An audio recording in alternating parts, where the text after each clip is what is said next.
So let's talk about some animation. This episode was chock full of animation. I had to do a whole bunch for a whole bunch of different scenes and a whole bunch of different styles. So in this video, I'm just going to go over like all the timelines that I used because you might have noticed the title of this video is the animation timelines plural and versus the editing timeline, because there were a lot of different timelines that I had to jump across here, whether it be between different software or even here between different files, because I initially wanted to have everything in 1 or 2 files, but then I learned from older projects that that's not a very smart thing to do, especially if the file corrupts, because then you lose everything instead of just one thing.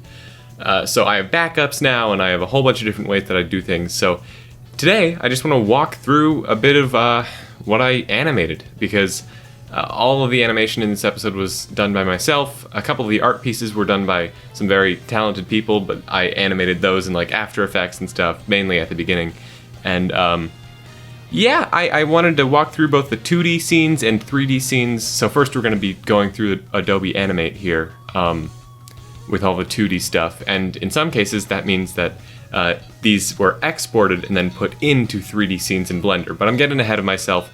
We're just going to start here. So this is, as you can see, just titled Journey Through YouTube.fla, and that's Flash. It used to mean Flash, and now it's just abstract file type because of Adobe, but it's just how they roll. So here is scene 1. I'm going to mute again, like last episode, because all of these have audio to help me kind of sync things up and lip sync and all that, but I have gotten a lot better at this software over time, even throughout the production of this episode. This was one of the first things I actually animated, and you can tell because the rest of the episode doesn't really have these like bounces. Like I think around here, yeah, this is like one of the only times that I actually do kind of a bounce pose to pose, and even then there are a couple in between frames there. But yeah, this room falling apart is not as complex as it looks. I am going to turn off a couple background layers like the shading here, but that's a little cheat that I use. I just have a gradient of black that gets more and more opacity as it goes closer to the corner there. But yeah, these pieces of the floor falling out, I just actually selected individual bits of the floor and used those to take chunks out, and it probably wasn't the smartest way I could have done that, because it meant that now down here there's a whole bunch of different layers for the different parts of the background, but you know, it gets the job done. The objects I did my best to make look kind of natural here. As you can see, I did take a couple shortcuts, like with the TV just flipping, and then the back side of the TV is still the front side of the TV.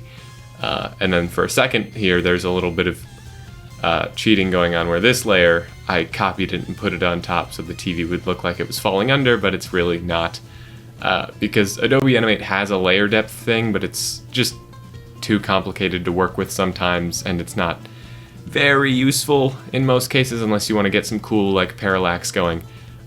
Just so you know, this is going to be kind of a rambler. I didn't really have a plan going into this. I just opened up all the files, so you're going to have to forgive me for not being very structured. It's just a quick thing that I wanted to show off. So basically this scene is nothing special. It's a lot of different camera cuts.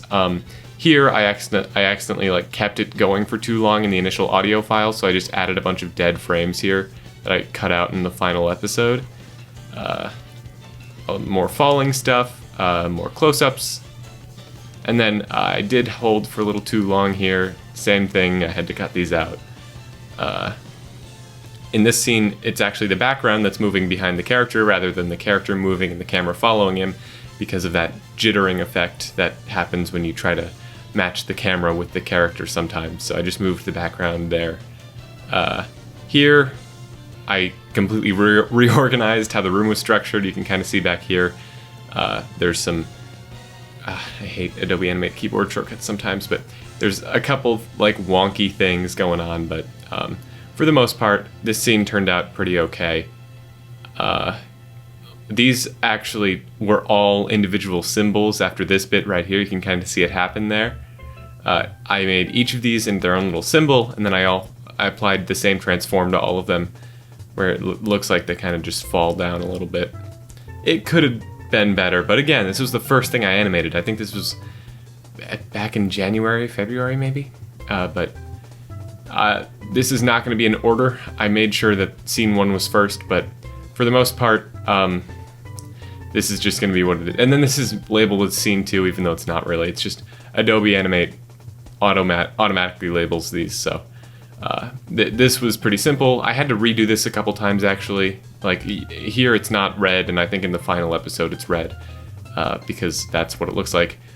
But yeah, essentially, it's just a lot of cheating. That's what some of this animation feels like, really. As for like how I did shading and stuff, like Adobe Animate has a built-in like filters, so like here and here you can kind of see this is how I get the depth and this is how I get the like color matching. It's pretty simple. Alright, I guess we're jumping over to this. This was how I animated, this file is how I animated every single time subscriptions was on screen. And it's pretty simple, literally a 3-layer thing where it's one for the eyes, one for the mouth, and there's kind of a theme here.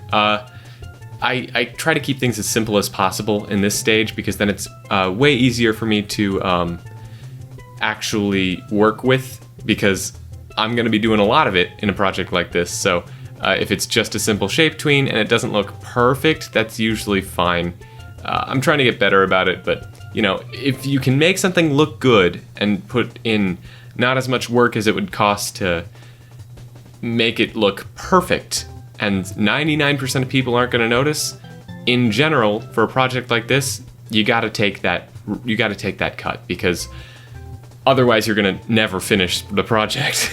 So that's kind of what I did here. It's just a basic, like even here, like this is awful, but I did kind of play that off as like, oh, it's glitching out, that sort of thing. Okay, we're jumping over to the Scott Falco parody. This is based on his end card, and I animated it based on the movement of the music, which is pretty cool. I basically took a reference image from the end card, and I was like, okay, I gotta get as close as I can to this. So there's salt on the ground for the Side of Salt series, and there's filters, and in here, it's actually just the animation of going back and forth, and I'm able to pick which frames I want. And in here, it's just one bounce. So I'm able to mirror that, and then I'm able to put an outline on it, and then I'm able to animate it however I want. And then the salt up here is just another symbol like that, where it's up here doing the same thing. So it's about being smart with how you organize things, essentially, when you're working at this kind of level, because the only person keeping you accountable is you. So it's just, when it's easier to work with stuff like this, you just kind of have to think through it in advance and think, okay, what's the best way I could implement this? And that's kind of what I did here. Even the background, I didn't even waste time deleting these like ends of the line, because I know that in the actual episode they're not going to be visible. So jumping over to scene 9 for some reason, I opened all the files at the same time, so it is kind of random. This one I did have subscenes for, so we will take a look at those, but pretty basic stuff. I did have to export a few of these separately because Adobe Animate does this really fun thing where sometimes it just does not listen to you about like layer effects and stuff. So here I have like these drop shadow effects, and in the background in a couple of these shots, the background is blurred. And originally, the background effects just weren't rendering. It was just rendering the background normally without any of the effects on it. So I had to export it separately as an image and then apply it myself in Premiere. It's just annoyances like that pop up and you know that they're not your fault, or just, ooh. And it's why I'm going to try to stray away from Adobe if I can. Like, this model is supposed to be temporary. Like, I think I'm going to try to do some other stuff and try some other software, because I don't know how much longer I can stick with Adobe, especially with a model like this. Again, most of these scenes that have Bradius in them, for all the like movement and stuff, I take care of it in like its own symbol, and then I just put whatever effects I need on top of it. At the beginning of the series, oh, wrong scene, I didn't do that. I initially just tried putting everything on the timeline without using symbols, and you can see how well that worked in Choir Camp. It is one of the worst animated episodes I've done because I tried not using symbols, and I think most of Season 1 I did the same thing, and it does not look good. What happened here? I honestly don't know what's going on here. Why is that happening? Okay, so I know what is going on, but I don't know why it's happening. Basically, to get that little effect on Bradius, like the new model, where like the lines of the arms like aren't visible and look like they're connected to the torso, I have little masks that I can cut out of the actual torso bit, and then it covers the arms, but they shouldn't be doing this. I think this scene might just be permanently broken now, but that's okay. It's doing it here too. This is really weird. See, Adobe just does this sometimes, and I don't know why. I can't even... Is it just not visible? Weird. Like, again, these are all exported fine. I have not touched this file since I exported it, and it just... Like, these are the things that I had to do separately because... Oh, yeah. Thanks, Adobe. Yeah, I don't know what's going on. I think I swapped a symbol or something after the fact, and it's not treating it nicely. Well, that's a shame, but I do have everything backed up at least, so... Yeah, for animating this, again, it's just one single little symbol, and then I'm able to animate things how I want. For this, I was close to the end at this point. I think this was before I had animated the final fight scene, but after I had animated pretty much everything else, so I was getting a little lazy, as you can see. I was mostly just using tweens here, but you know, it turned out okay, especially for the first time, like, fully using this model. Scene 8, that fight scene, you can tell there's a lot going on. I animated all the stuff that needed to be in Blender and all the stuff that needed to be separated, and this was just the assets that I needed to put into Blender. Scene 4 is the giant speech. This is, I think, one of the longest Adobe Animate like files I had to do because it's just full uncut. In the video there's one or two cuts, but it's just animation of this. I think I did okay. I think this is the best that Bradius has ever looked, like this version of Bradius at least, because I made sure not to do this bounce thing, and I was able to zoom in on it because I exported it at a higher resolution, and therefore I could zoom in without losing quality. So, you know, I am really proud of how this scene turned out, especially with the effects in the background, but there's a copy of it for just this bit because it needs to glow. That's a theme here. Like, if anything needs to glow brighter than like the actual animation, I just export a different version of it with the glowy bits, and then I'm able to make them glow independently of the rest of the animation and make that glow look good. For here, this was basically just first I made them turn white using an effect, and then I took those and I changed them into individual shapes, and then I just kind of made those shapes turn into spheres, kind of, and then I put this on 2s in Premiere Pro. Like, right here it's on 1s, and then it turns into 2s, and it looks a little janky, but in Premiere Pro, I turn these into 2s as well. But then I just hand animated some of this stuff, and then I repeated those symbols as they went in, and then I exported each layer separately. This is a really funny out of context shot because it is technically the side profile of Bradius, but I never show it because it's so goofy. This is one of the issues I was trying to fix with the new model. It's just like, okay, the black limbs thing is cute, but as soon as you start thinking of other angles, you get the cyanide and happiness problem, where it's like, okay, you can make a joke of it, but at the same time, I want to keep a consistent profile. So this is basically the final send-off. Stuff glows. I fixed this, I think. And then here, I worked backwards. So later on, the reason I'm doing 2D first is because that's generally what I did. I always made the 2D like profiles first, after I had like a basic layout of the 3D scene, but still, I made the 2D animations first, and then I imported them into the 3D scene, and then I animated all the 3D stuff. But here, I worked backwards. I exported the background separately, and then I animated over top of it with the 2D, and then I was able to put them all together in the editing software. Like here, it kind of, if you go frame by frame, you can see that it's like kind of tracking to the ground, but that's all by hand, and then it switches to the other other view, and then it comes back. That was all done in Adobe Animate. None of this happened in Blender. So right here, the fly up, and then this is a bunch of different, like this looks so goofy, but it's a bunch of different layers, and then they tween together, and then they fly down and get closer, giving that little impression, and then big finish. You'll notice that this is really low quality. It's because I just exported a like 240p version of the scene, and then I blew it up in Animate so it wouldn't lag Animate to death, because whenever you try to put videos in, it really doesn't like that. So whatever. Scene 7, same kind of gist as the rest of the scenes. It's like, okay, oh, it's labeled as Scene 7, I get it. So initially, I got a little ahead of myself, and I didn't have like scenes labeled as scenes. So this is actually Scene 2.7, where it's the second scene in the video, and then it's just one file for this sort of thing. Basically, I just went in Adobe Animate, and then I put them back into Blender. Same kind of deal. Same deal here. This is actually Scene 4. This scene is labeled Scene 4.2, but Adobe sucks because this, for some reason, even though you can very clearly see the algorithm is on the top layer here, these lights are in front of him the whole scene, even though I take them away.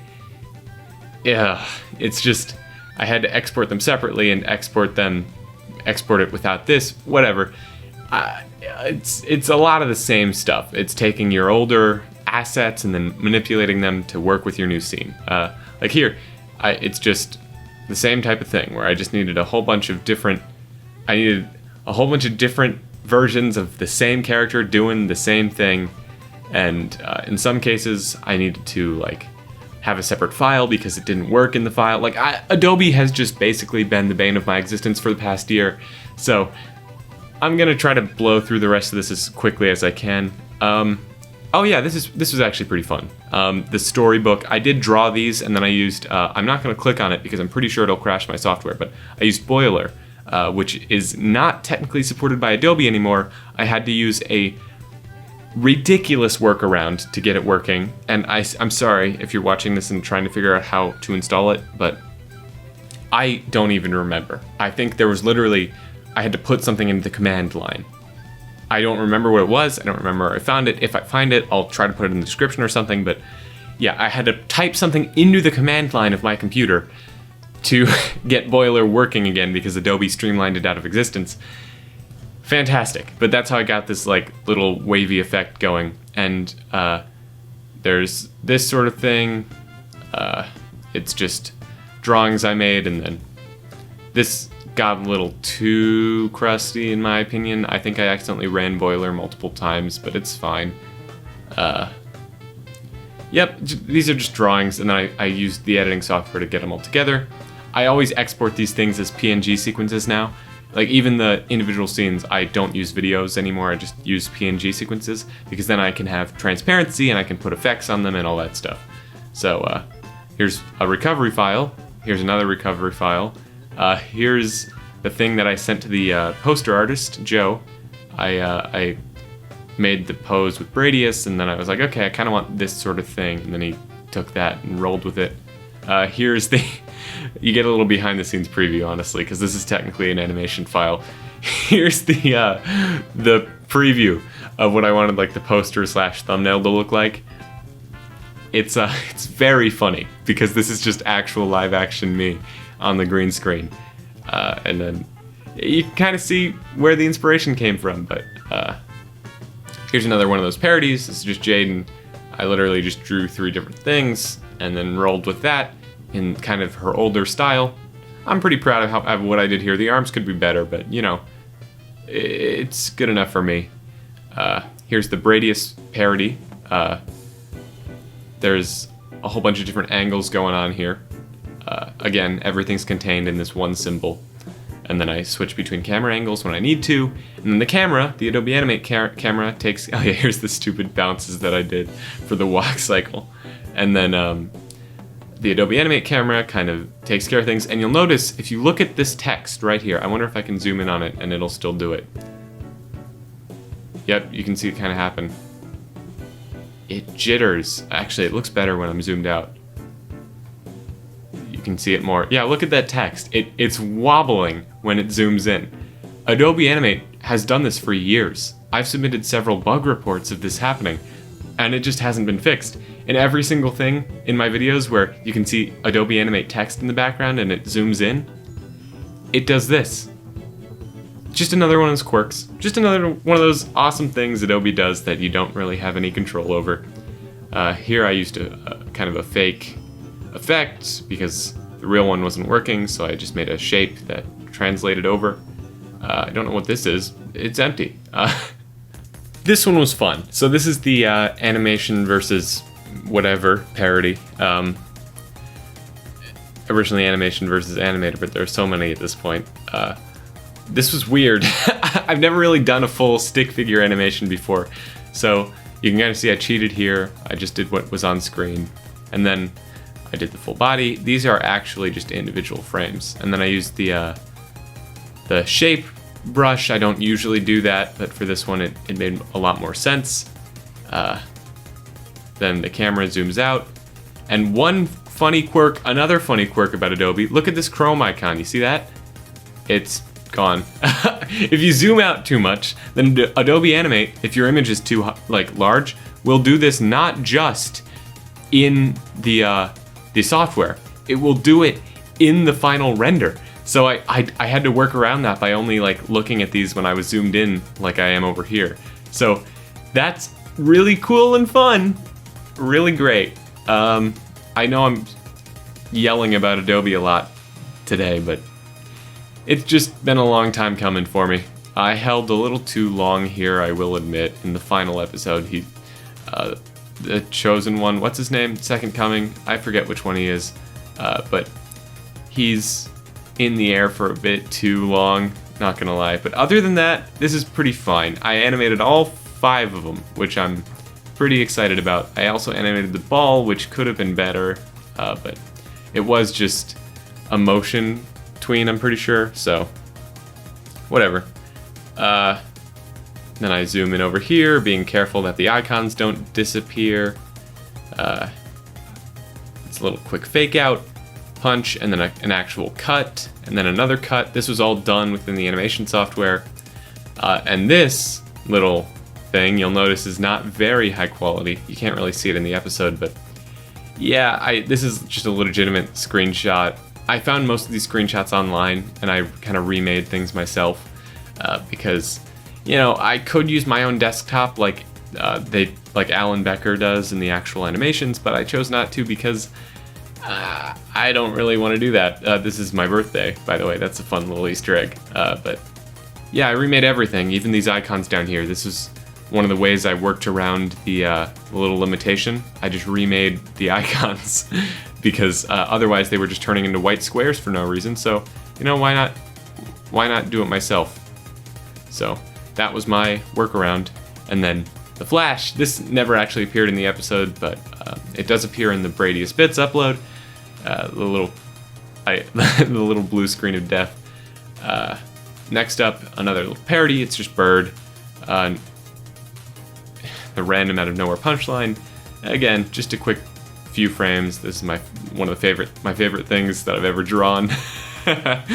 But yeah, a little too bouncy. I'm critiquing my own animation today, but this is a little too much squash and stretch, if I'm being honest. It looks a little weird, but what are these? The storyboards? I guess these are just more of the boards that I used. CGP Grey, this was a fun one. This is the thumbnail, but maybe in true CGP Grey fashion, I should change this. Like every other week, I should change this to be something else. Just in the actual episode, I changed the thumbnail. That's a dumb bit, but here's the actual room. I remade this myself. This is actually, you're gonna hate me, an AI generated background because I did not know how to make this little like effect. I didn't input like any of his videos or anything. I was just like, I need like this weird layered effect that he has going on. So it kind of provided. It looks fine for the couple of seconds. This is, the questions are funny. I feel like it would be a tangent that he would go on. This model was completely made from scratch. It's a pretty easy one to kind of clone. The hair I just ripped off my character model, and like the glasses and stuff I have different versions of to look better depending on the angle. And yeah, I mean, I'm pretty happy with how this one turned out. I even made this pose. I don't even know if this one made it in the episode, but he makes this pose a lot, so. Next up is ice cream sandwich. We'll get here. I swear, it keeps jumping to this one, but we'll get there. Ice cream sandwich was pretty fun because, you know, I like his videos, Andy. But, you know, pretty simple style to replicate. Honestly, I say that it is kind of deceptively difficult because you have the shadow of the head down here. You have the hair, which on his character model is about as hard to draw as these spikes, and you have the different stroke width of each part. Like the mouth is smaller than the eyes, which is smaller than the arms, which is smaller than the legs, which is smaller than the head. It's weirdly hard to draw. And then the frame by frame bit, I did this frame by frame and then I put one on each arm. It's just being smart. Like each of these symbols is just an offset of the other one. So they look like they're different, but at the same time, they're the same thing. Next up is Brain Dump. Goofball, the goofy cartoon ghost, and Bradius. I did the same thing that Max G does on the series. I have the original export, as low quality as it may be here, and then I just put the extra stuff on top of it while trying to make it look like it fits in. Like, I believe, let's unlock everything actually. The line on the shirt is not real. The mouth, the little lip thing, the eyelids are not real, the eyebrows are not real, and in this one, unlike him, I have to worry about the hair, so the hair is not real either. This was weird, but like I think I did a pretty good job with the gradient on the hair at least, like making everything kind of feel natural, and then obviously Goofball is not real, but I did draw Goofball. Goofball is a funny little dude. I did not animate his little ghost things down here, but I didn't really need to. I don't know where his arms are. That's something I should probably figure out, but maybe this is an older version of the file. Doesn't really matter that much. Okay, don't know what Bradius render is in this case. Oh yeah, this is for the little poster I made. This is the rig. I called it version 4.5 because I had version 4.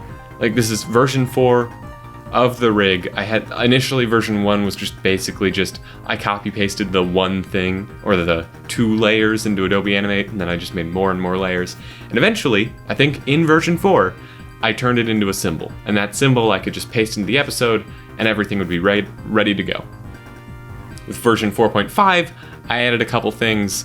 I forget what those things were. I think it was more expressions and more like different versions of the mouth, and this was supposed to have more, but yeah, this was what I basically used for most of season 2. I was able to just quickly change whatever I wanted, animate however I wanted. I did the second half of the season, I did all the lip sync manually. The first half of the season, I did it through Adobe Animate's little auto feature, which looked bad, but yeah, with this, I'm able to basically do anything. Oh, I remember what it is now.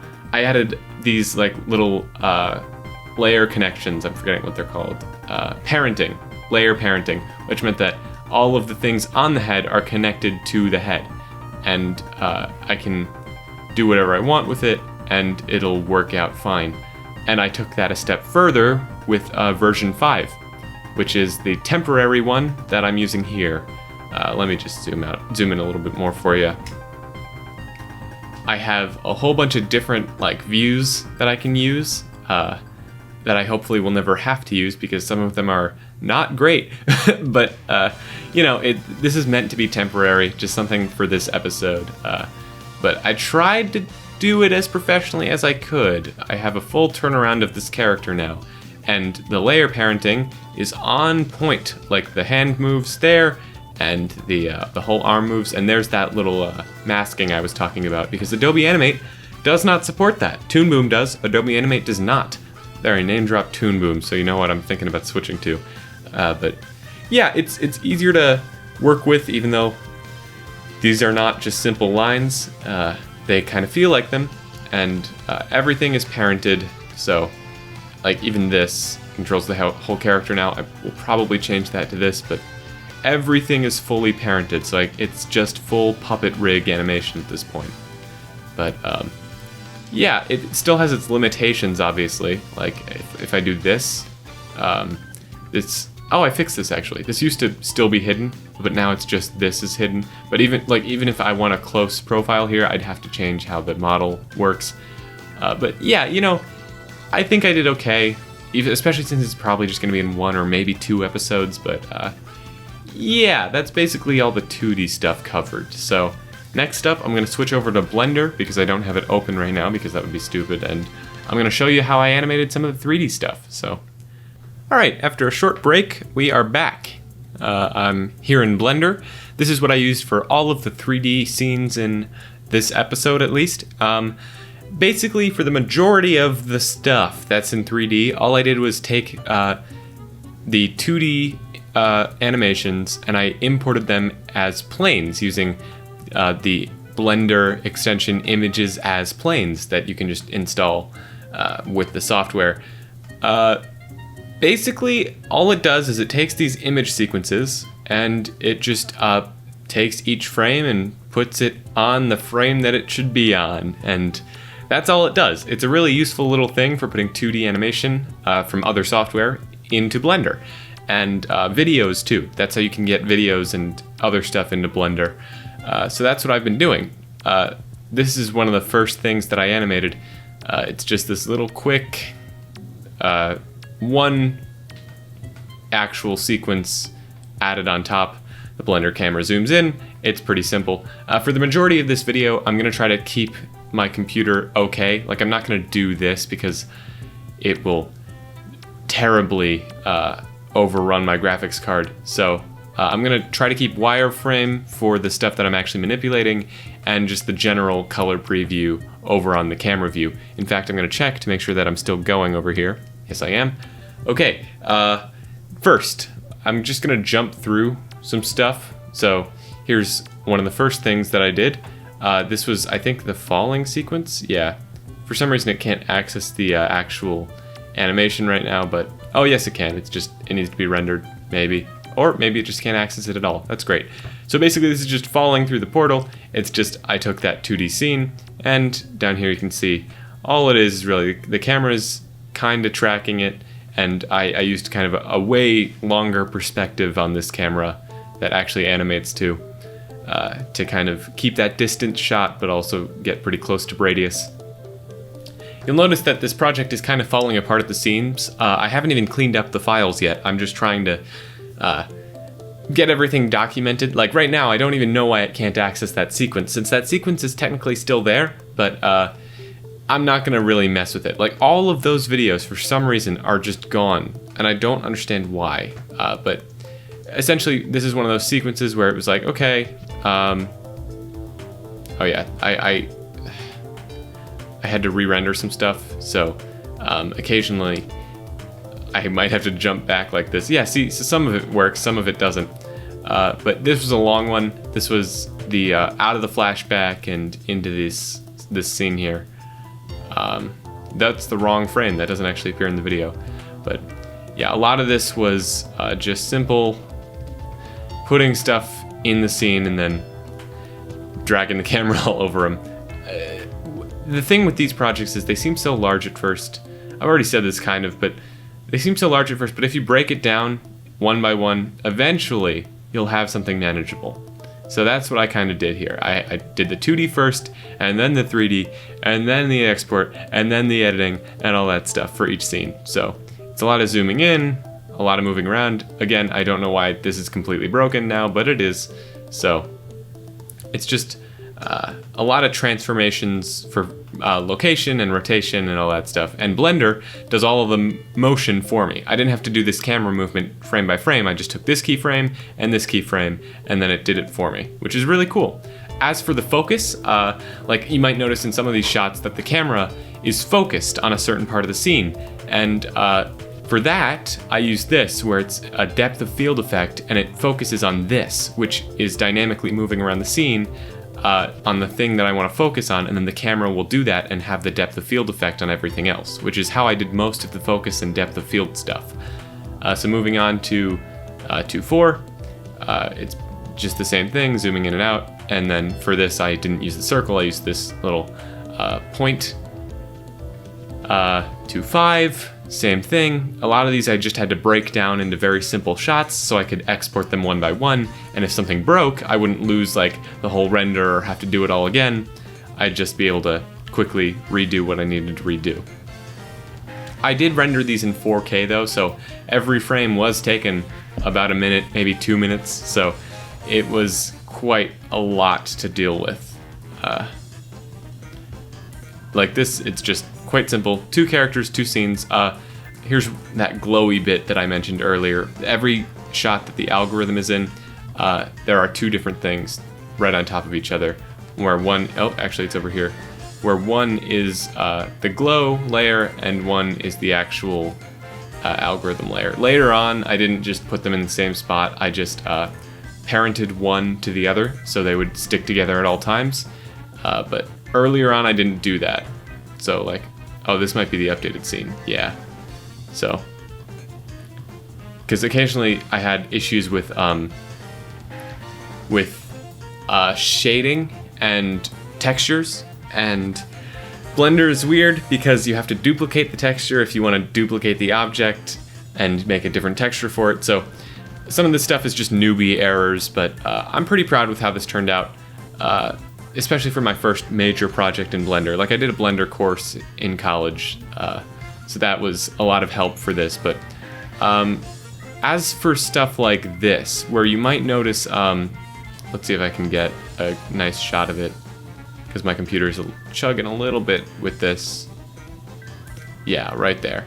So you might notice that this is completely cut off by the ground here, but if I turn the ground off, I think this is the ground, yeah, then you'll notice that, oh, it's the full actual scene. And so what I did was I rendered 2 individual versions of this scene, one with the floor and one without, and then using the editing software I was able to put them together, and then I was on top of the floor again, because when you're just working with the 2D plane, especially for a 3D guy like this, it's very difficult to get things to look natural, and they don't in this video, just to be clear, but I did my best, and generally the rule is that they should be parallel with the camera like this, because if they're parallel with the camera, and they're parallel with the real camera in real life, then hopefully it'll match up, and it won't look like you're looking at like a piece of paper, which is basically what this is.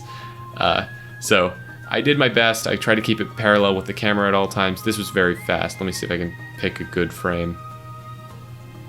Yeah, this running sequence. I was just on a treadmill for this. And then I just have everything kind of work together. And for a scene like this, I have all the videos in the background. So this one took a long time to render. But yeah, then moving on, you've got stuff like this, where essentially I tried to line it up. Oh, come on, line up with the camera, please. I tried to line up the beginning with as best I could with the camera, and then I could zoom out and reveal that it's actually still the 3D environment. And then that's all that I really needed to do, raise the character up. Once I have the 2D animation, everything kind of works out. So jumping ahead, more of this, it's like, oh, stack the thumb. Like these were just under the scene down here. If you look closely, they're just under the floor. And then I just quickly, one frame jump, move them up, and then any motion that I needed, I just do that. And then the flash of light happens. That it really doesn't want to do right now. And essentially, that's all you need to do. I think, where's the light point for this? Because I did make something like that. Yeah, spot. So there is a spot of light that occasionally shows up, and that's how I get the little flash to happen. A lot of scenes like this, where it's just very quickly put them in the scene, attach the focus point, and then do whatever motion I need to do. Scene 8. This was fun. So this is when I actually started to do some stuff with the 3D for this kind of combination where it's both, please excuse the blur, when you're using the non-fully rendered option, it does its best, but it doesn't get it quite right, especially if you have focus on. So I might actually just go in here and turn off depth of field. Yeah, there we go. So this is a rig, and essentially all I did with it, if I go into pose mode here, is I took the arm, the basic arm of a human rig, and then it's got the objects on it, and that's all I did. And you can kind of tell in the episode it's a very basic rig, but you know, it works for what I need it for. I didn't need any finger motion or anything, so it's fine. And then all I had to do was kind of attach it on the same kind of level as where the 2D character was, and then it looks all right, because since it kind of clips into the actual 2D character a bit, then this happens. I just have to move these individually. I didn't really use any like copied animation. I just kind of moved each one out one by one and then put them on top of each other. Make sure that the focus is okay and that this is kind of out of focus, so it looks like the camera's still focused back there. And then this is just a green screen footage that I took the green screen out of, exported it as a PNG sequence from Premiere Pro, and then put it into the 3D scene. That's all there really is to getting this stuff to work well together. It's a lot of PNG sequences. So a lot of this stuff, a lot of... Oh yeah, this was the... Essentially, I just moved the camera and the focus. I connected them together, and then I just moved them around a bunch. They just kind of did a little dance here because I wanted a bunch of different like backgrounds for the when the videos are floating around. I didn't do that in Blender. I did it at the beginning in Blender, but then for the actual full-length videos, I just did it in Premiere Pro because it was way easier. You can see it in the previous video of how I did that, but it's basically just I took a frame and I took the videos, and then I took this, I took chunks of this little short dance around, and I made them look nice by stacking them on top of each other. Scene 8.3 is more talking, I think. If I zoom out, yeah. So this is a lot more talking and glowing and then cutting. And then, scene 8.5, yeah, okay. This is the full rig. So this is horrible. I know I'm gonna get a lot of comments where I'm like, why did I rig it like this? Why did I model it like this? Why? Just in general, I can see a lot of why happening. Yeah, this isn't my... Oh, God. Oh, okay. Yeah, this was bad. But I'm not gonna lie, this is quite bad. But it worked, and that's all I really care about. I'm gonna turn off the depth of field again on the camera to make it look okay. But so this rig was, again, just the two arms. I duplicated the arm, and then I made this little body, and then I parented all of them together so they all move nicely. And then if I move this, the face moves with it, etc., etc. And then I just had the staff here is just an image, and then another image parented to it for the glowiness. Basically just everything I had done at that point, I put it all together. And I have a, in quotes, 3D character, even though it's not very complex. I was able to use that to kind of make things happen. So I need scene 8.6 actually, because this was the actual fight. For this, I don't know why I can't see Bradius anymore. Oh right, no, I do know. I already explained this. I thought I had accidentally deleted something, but no. I had, I'm gonna try to turn it on just temporarily, because that's the only frame I really need to show this off for.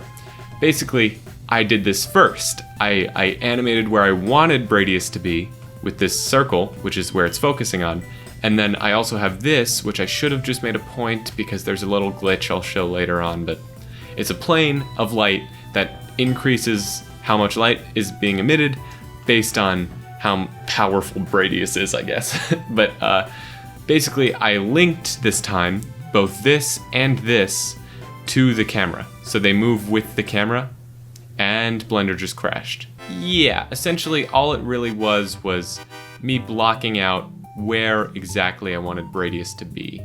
And this circle you can't actually see in the final render. I'll explain what that's for in a second, but it's just where I wanted Bradius to be, and then I animated over this. I moved some stuff around pretty basically, so it looks good in the episode. A little quick camera looking up shot, and then boom. And this is what the circle's for. I made I used simulation for this. I have one little square attached to this, and then boom, it duplicates the object, and based on where it is on the circle, it spreads them out based on this. Let me see if I can find it. Oh, it would be awesome if I could find it. Particle system. Yeah, it's a particle. It emits from each face in the circle, the sphere, excuse me, and then using these settings, it dynamically spreads them across the scene, and they're affected by gravity, and they spin, and it looks quite nice. It's a little satisfying explosion that I put a little white on after the fact because I didn't like how Bradius looked on top of it, but still, you can still see it in the episode. It looks quite nice.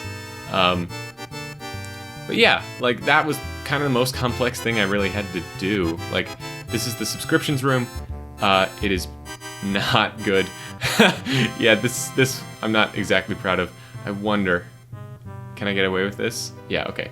So these are the faces of the scene. Basically, it's a bunch of planes. That's all that this room really is. And the reason you can kind of see a reflection in the final episode is because there is an extra wall over here where the camera is. So, yeah, it's not terrible. It's not bad, but it's not exactly good. But I just needed a basic room and a little reflective surface, and this is what I did. It's just a bunch of, I guess, cubes technically, because they all have a little bit of depth, but they're basically just planes. And here's the test that I initially did for putting 2D things in a 3D scene. But this was the first thing I did. This was in January, and then I just worked since then. But yeah, like, animation these days can be done relatively simply. And the results you'll get are pretty mixed, as seen in my episode, but I needed it to be that simple because I needed to be able to do this all on my own. I don't really have a team of animators or anything, so I can't get some of the crazy shots that you can see in some other people's videos where it's frame-by-frame animation, it's really fluid movement, stuff like that. This procedurally generated assistance can truly help the workflow if you're trying to get something done like this. And this was the episode where I told myself, okay, no compromises, nothing like that. I want to be able to put my best foot forward here. And I feel like I still did that, even though I did take, I guess you could call them shortcuts, because Blender helped me with the camera movement, and I was able to very quickly make pose-to-pose animation without doing the stupid bounce thing in Adobe Animate with tweens. And while the results can be mixed sometimes, I can go back and change that later. I think the animation for this episode was pretty dang neat, and I'm really proud with the result, and I know I've said that a few times, but it's true. So that's pretty much all I wanted to show, just the little workflow that I had here, because I'm gonna need to get rid of some of this stuff pretty soon. This is, again, a huge project file, so if nothing else, this is just for me documenting how I did this, because I may need to come back and do it again.